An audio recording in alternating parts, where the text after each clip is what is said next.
بالله من الشيطان الرجيم. بسم الله الرحمن الرحيم.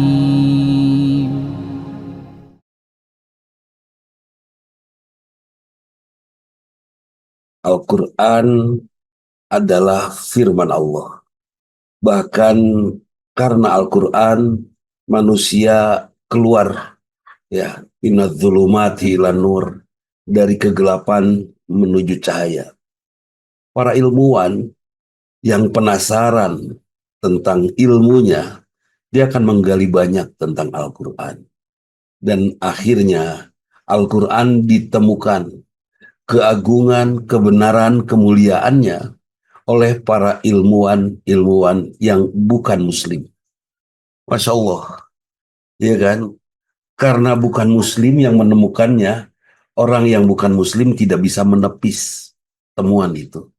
Tapi kalau yang menemukannya Dr. Dele misalnya, Kang Bongki misalnya menemukan, Kang Deki yang menemukannya, mungkin orang akan menepis ya. Itu kan kalian, versi kalian.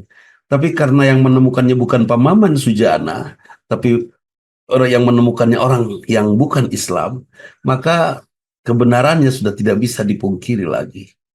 Masya Allah, kebenaran ini menepis penghinaan yang dilakukan oleh Hollywood tentang umat Islam. Ya, umat Islam disebut teroris, ajarannya disebut memasung kehidupan manusia, dan seterusnya. Padahal justru Al-Quranlah yang memerdekakan manusia. Dan subhanallah, sahabat, Al-Quran itu bacaan. Pertanyaan saya, kenapa harus dibaca?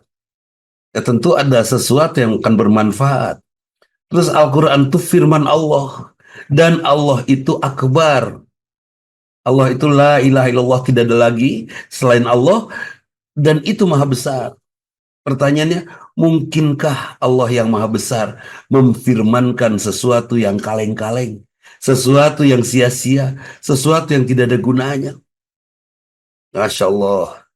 Sangat tidak mungkin. Bahkan Ibu Dr. Dele sering sekali bercerita tentang bagaimana penciptaan manusia. Ya, tadi juga Dr. Judy, ya, Bu Dr. Judy Enjun ya, menyampaikan pada saya sebuah video tentang bagaimana tafsir, bagaimana penciptaan manusia dari sejak sperma sampai dan seterusnya, dan itu semua ada dalam Quran. Sudah. Ayat suci, kitab suci mana yang bisa secara detail menjelaskan tentang apapun dalam kehidupan ini. Bahkan yang luar biasa untuk menjaga generasi agar tetap bagus saja, Al-Quran yang oleh Kiai Ahmad Dahlan, oleh Muhammadiyah, disitir sebagai dengan kalimat yang mendustakan agama adalah orang alladzi yukadzibu biddin, fadzalika alladzi yad'ul yatim, mereka yang menghardik anak yatim. Anak yatim di sini bukan hanya anak yang tidak punya orang tua, tapi anak yang tidak dididik oleh orang tua, anak yang dididik oleh keteladanan luar, oleh milieunya, oleh lingkungannya. Dan tanpa sadar kita sudah menghardik mereka dengan memberikan contoh-contoh buruk kepada mereka. Ya, Kang Ian, Masya Allah, sekarang banyak anak-anak muda yang tidak mau menikah. Kenapa? Karena tante mereka, uak mereka, bibi mereka jelek rumah tangganya. Akhirnya mereka malas menikah. Terus tidak mau punya anak karena banyak ibu-ibu yang mereka saksikan yang tidak mau ngurus anak dan merasa rudet oleh anak, padahal anaknya hanya 2 atau 1. Sampai mereka tidak mau punya anak, berumah tangga tanpa anak. Terus banyak lagi yang bertengkar karena kebosanan. Sampai sekarang ada lagi, Ustadz Nasruddin, satu bentuk pemahaman, kita tetap berumah tangga, suami istri, tapi bebas gitu ya. Suami boleh dengan siapa saja, istri boleh dengan siapa saja tanpa kecemburuan. Masya Allah. Ini akibat dari contoh, karena hidup kita hari ini adalah karya orang tua kita. Dan karya kita adalah apa yang akan terjadi pada anak-anak kita nanti. Dan seperti itu disebut mendustakan agama. Kalau kita tidak berbuat hati-hati, disebut mendustakan agama. Kalau kita tidak bertutur, berbuat, bersikap yang tidak dalam perhitungan, asal-asalan misalnya. Sebut saja saya pernah juga melakukannya, Ustadz Hashim. Lagi nyetir, ada orang nyenggol mobil saya langsung Di sebelah saya ada adiknya Ersyad, masih kecil waktu itu. Saya marah, saya maki, woi, gitu aja. Kalimatnya sederhana, woi, gitu, karena dia kabur kan. Anak saya natap itu, waktu masih kecil, 2 tahun atau 3 tahun. Anak saya natap saya. Setelah saya tahu menghardik anak yatim, mungkin anak saya sedang meniru sesuatu yang buruk pada diri saya waktu itu. Maka dari itu diwaspadai terus diaping gitu ya, sampai saya tidak ingin dia meniru apa yang saya lakukan. Betul-betul perbuatan kita harus menjadi perbuatan yang diperhitungkan, ucapan yang diperhitungkan. Bahkan sampai saya diingatkan oleh Bu Dokter ini, kata-kata harus saja harus dibuang ya, harus dibuang. Jangan pakai kata harus supaya tidak menjajah. Ya kan kita sering sekali kita harus gini. Nah itu teh menjajah katanya supaya ringan hati kita pakai kalimat lain. Oh, Masya Allah, ternyata Quran benar. Bersahabat dengar Quran adalah Masya Allah satu hal yang menjadi keharusan. Harus dewa dok. Yang menjadi keniscayaan untuk kita memantaskan diri menjadi hamba Allah. Nah sekarang pertanyaannya Pak Suarsa hamba Allah bukan? Kalau Pak Suarsa hamba Allah, yang menjadi kitab suci atau tuntunan Pak Suarsa itu Al-Quran, lagu-lagu nasyid, ucapan para ustadz, atau mungkin siapa apa ya? Ya hal-hal seperti itu gitu kan. Ya selain Al-Quran yang menjadi kitab suci kita. Jangan. Kitab suci kita tetap Quran. Bahkan Ustadz Nasruddin karena jarangnya kita membaca Quran ya. Sampai orang lebih percaya kepada mimpi daripada Quran. Ustadz, saya mimpi dikejar ular. Itu apa maksudnya ya? Apa ada tabir mimpi apa yang ada di sana? Saya mimpi dikejar ular. Saya katakan itu artinya Anda tidur nyenyak. Seberesnya jawabannya teh sakitu. Ku sabab tibra jadi we mimpi. Damun teu tibra mah moal ngimpi. Saya bilang begitu. Udah. Terus marah dia sama saya. Dianggap mimpi yang menjadi kitab sucinya itu dihinakan oleh saya. Subhanallah. Ada orang lebih percaya kepada mimpi. Ada orang yang lebih percaya kepada orang yang selewat. Kamu harus lewat jalan anu, jalan anu. Padahal hanya sepintas saja selewat. Dianggap kitab suci itu. Tadi di jalan Nabi tepang sama sarang jalmi sama orang yang kayak gini gini gini nyuruh saya begini begini. Ah, ya Allah. Sudah kitab sucinya Quran. Iya kan? Kalau ada ustadz yang ngajak macam-macam misalnya ya, ngajak macam-macam, lihat kepada Quran, lihat kepada hadis. Kalau cocok, karena itu kenapa kita masih suka bertanya tabir mimpi?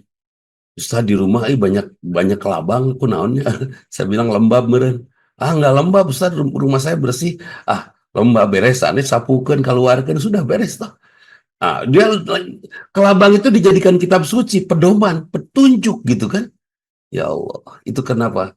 Setelah saya tanya berapa banyak ibu bapak membaca Quran sampai kelabang dijadikan kitab suci. Ya saya seminggu sekali Ustaz baca Quran itu Yasin di masjid. Yasin unggul, ya iyalah kalau hanya Yasin saja di masjid seperti itu jadinya. Baca Quran dan jadikan Quran sebagai kitab suci insya Allah ya Kang Bongkia. Kita tidak akan kemana-mana. Muanya sab insya Allah bahkan tidak akan sembarangan mengangkat kitab suci. Ada nggak kitab suci yang bertutur selengkap sedetail Al-Quran? Masya Allah. Bahkan sampai suatu saat ada teman yang merasa repot, Pak Syamsul Arifin. Gimana ya saya setelah divaksin COVID, sudah begini, mengeluh sekali. Saya bilang udah tuturkan Quran Saum Daud aja lah sebulan. Akhirnya dia ikut Saum Daud 1 bulan, ikut sudah. Ikut contoh Rasul saja. Ini saumnya Nabi Daud sebulan aja. Akhirnya dia saum selang-seling. Apa yang menjadi keluhan fisiknya, Alhamdulillah, tidak lagi dijadikan keluhan. Tapi kalau dalam bahasa Ustadz Ersyad kepada saya, umur segini mah, misalnya Pak Suarsa atau Kang Pupun mengeluh, umur segini mah bukan umur mengeluh, itu makin sakit. Umur segini mah sudah umur mencari solusi. Betul ya Kang Pun ya? Sudah tidak perlu mengeluh tentang presiden, tentang wapres, nggak perlu cari solusi sekarang makin itu. Nggak usah lagi banyak mengeluh dalam perjalanan hidup kita. Mungkin itu Ustadz Ersyad Muttaqin, Ustadz Nasruddin Hapuntenah, dan saya hanya menyatakan bahwa terlalu banyak orang mengambil kitab suci selain Al-Quran, petunjuk selain Al-Quran. Karena apa? Karena dia sedikit membaca Al-Quran. Betul. kita belum menjadi sahabat Al-Quran. Karena masih ada yang kita anggap lebih penting kita baca daripada Al-Quran. Masih banyak kita menganggap masih banyak ada waktu yang bisa kita pakai dibandingkan untuk membaca Al-Quran. Masya Allah. Janten isin Bu Ema. Janten isin. Allah ini Masya Allah. Jadi malu sendiri. Yang pasti setiap ayat Quran yang kita baca itu ada banyak makna-makna ajaib yang membuat kita kerap terperangah ketika kita mencoba bercermin kepada Al-Quran. Sebut saja surat Al-Fatihah ayat 1. Bismillahirrahmanirrahim. Kita bercermin kepada ayat itu. Allah Maha Pengasih, Maha Penyayang. Kemudian saya berpikir, Kang Sulwan, ya Allah, saya masih mengeluh.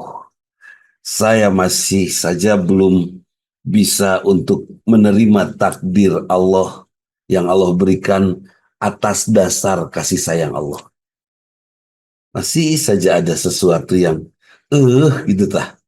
Padahal Allah berikan apapun kepada kita itu bisa untuk memberikan pembelajaran supaya kita lebih baik, juga bisa untuk menasehati kita supaya kita lebih baik, atau mengingatkan kita bahwa kita belum baik, seperti itu. Semua yang Allah berikan. Sebut saja ketika kita sakit, mungkin kita sedang diingatkan, jangan takabur saat kita sehat.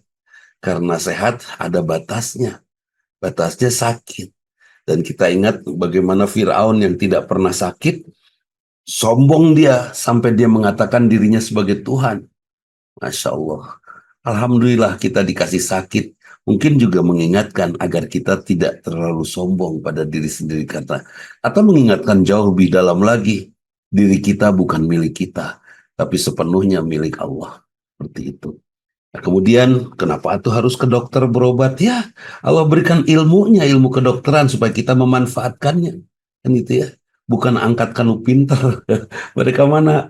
Mereka kulon ke mana? Kanu pinter kunaon dia tedamang. Tedamang teh kanu pinter. Nu pinterna dokter sanes-sanes. Ieu mah langkung ti dokter cenah. Aduh, dokter saja sekian puluh semester ya belajar tentang ilmu itu diabaikan oleh orang yang pintar, Masya Allah. Yang jelas eh, itu bisa menjadi nasihat untuk kita atau mengingatkan. Seperti kalau kita ketipu, itu kan Allah sedang mengingatkan bahwa kita terlalu bodoh sehingga gampang ditipu. Iya kan? Atau ketika kita kesal sama orang lain yang membuat kita marah, itu juga sedang diingatkan, sedang diukur kemampuan kemampuan pengendalian emosi kita, kan gitu ya, sedang diukur seperti itu. Jadi, Masya Allah, terima kasih Ustadz Nasruddin yang barusan sangat sangat tajam menghujam itu tentang tahajud. Dan insya Allah ya kita sering, aduh tahajud tunduh angke besok aja lah gitu kan, malah bukan diingkekan tapi dibesok. seperti yang akan sampai ke hari esok kita hidup teh kan itu. Sekarang tahajud duduk tunduh pisan besok aja lah kan itu ya. Kita loncat ke hari besok padahal subuh aja belum tentu bangun kita. Masya Allah, itu banyak sekali Ustadz, apalagi harus membaca Bu Ema seberapa halaman tadi teh? Bu Lela seberapa halaman? Bu Lela berapa halaman tadi? Bu Lela sareng panas Ustadz Nasruddin mah caketnya deket ya atau jauh angkatannya? Ya ketemulah pasti dulu. Jadi diingatkan untuk eh, membaca beberapa lembar Al-Quran, Masya Allah. Mungkin ada yang nanya, emang bisa gitu sambil sholat tahajud membaca mushaf? Ustaz, kayaknya itu sambil sholat membaca mushaf. 4 madhab membolehkan. Nah, jadi ambil Quran yang besar, simpen dina apa? Di Folder. pet di tempatnya, kemudian kita bisa sambil berdiri membaca dengan huruf yang besar-besar. Ya, insya Allah kalau 4 mazhab membolehkannya, buat kita bisa lah, insya Allah Ibu Eman nanti malam bisa 10 halaman, insya Allah. La haula wala quwata illa billah. Tapi Ustadz, ada kalimat ini yang saya sering sekali memukul diri sendiri ketika eh, wailul lil musallin, ya, celaka untuk orang-orang yang sholat. Ini kerap saya sering sekali menyampaikan di forum ini, bukan untuk mengingatkan hadirin semua, tapi untuk mengingatkan diri sendiri. Saya masih belum memaknakan sholat ke dalam sikap, ya, masih saja sholat itu mengambang di tataran kata-kata. Ya, sholat itu mengambang di tataran daya keingatan, daya ingat kita. Ya, di luar sholat, di dalam sholat malah ingatnya yang tidak-tidak, ya. Masya Allah, ingat ke ditu, ingat ke dia, Masya Allah, ingat tugas, ingat kewajiban, ingat target, dan lain sebagainya. Nah, mudah-mudahan Ustaz Nasruddin, insya Allah, hadirin, Ustaz Nasruddin juga sering sekali mengadakan kajian di Zoom, ya Ustaz, ya. Sering, nanti mohon share ininya apa namanya, kesempatannya, kalau memang ada kita bisa ikut gabung nanti. Mudah-mudahan apa namanya, Ustaz Nasruddin selalu dalam lindungan Allah Subhanahu wa taala, dan kita semua berada dalam lindungan Allah Subhanahu wa taala, dan kita memiliki keturunan yang soleh tentunya, ya. Sok bolehlah hoyong gaduh putra soleh, hoyong sama siap. Saking solehna eta murang kali ranking hiji. Gara-gara ranking hiji kubulela teh di pasian motor, nyicil. Terus angkat ke sekolah karena motor. Sudah berangkat ke sekolah karena motor teh pulang jalan kaki. Ka mana eta motorna? Dipasieun ka guru agama karunya teu gaduheun motor, soleh teu tah murang kali. Soleh kersa soleh nasiga gitu. Itu juga jadi pertanyaan besar. Kadang-kadang kesolehan teh kumaha aing. Kumaha urang, bukan kumaha Allah. Mudah-mudahan berkah. Mangga Ustadz Ersyad Mutakin.